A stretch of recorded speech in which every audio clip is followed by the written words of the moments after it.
The big challenge is stormwater, so that's flooding on the surface or sewer overflow, but there are lots of sort of secondary challenges associated with that. Lots of utility companies are facing budgetary challenges and regulatory constraints as well at the moment. You've also got opportunities for biodiversity gain. All of this is in the face of increasing urbanisation, so that's more impermeable area, and changing climates, more rainfall under climate change. So those are the challenges at the moment, I think.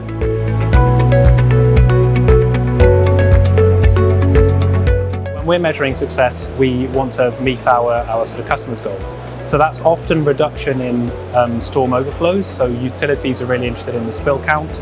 If they can reduce the number of occasions that they're spilling into waterways, that's obviously better for the health of the waterways, but also it means that they're not getting fined from the regulator, the Environment Agency. From local authorities' perspectives, they might want to be reducing the number of times that a street floods or the sort of interruption caused to public services as a result. We might have emergency services looking to reduce the risk to the public of overflows like that. From householders' perspectives, they might want to reduce the cost of their water bill. So if they can capture rainwater from their roofs, they might be able to spend a bit less on watering their garden, washing their car. We've also got citizen scientists who are just interested in how much rain is falling on their roofs and what they can do with it. So the measurable metrics of success really varies based on who we're working with. But generally, we're looking at reducing the amount of water that's ending up in our drainage networks.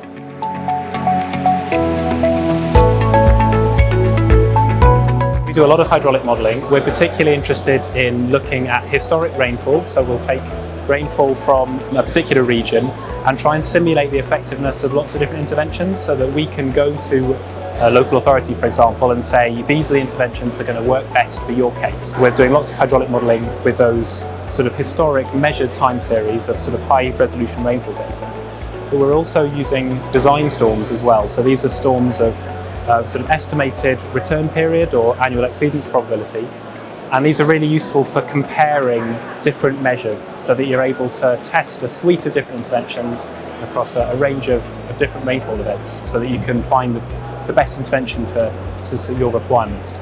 So that hydraulic modelling can be really complex. If we're working with water companies, they might have a map of their urban drainage network that we can model, but otherwise we're doing surface water modelling. It's sort of a case-by-case basis.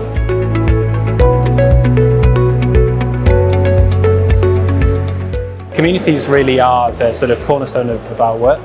With good community engagement, you get people who are buying in from the very start. They're able to both highlight the challenges, because that's going to define your success metrics. They show you where the opportunities are. So if they see that this manhole is flooding all the time, they're the people on the ground that know that. They're able to ensure that our interventions operate most effectively. So we monitor our interventions, we monitor the tanks that we install, but often our householders will tell us before we even know that they're flooding, because it's in their back garden and they're really invested in it working properly. So we're really keen to make sure that the communities are the heart of the work that we do.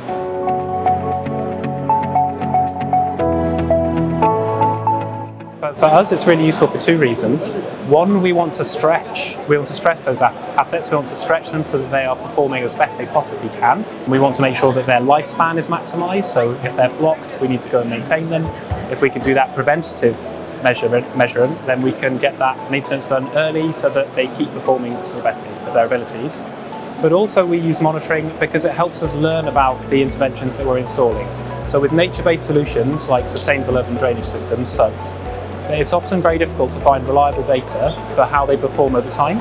With our monitoring, we're able to learn from the interventions that we're installing so that we are better informed next time we're doing a project to select the right intervention for that project. So it's really fundamental to what we do.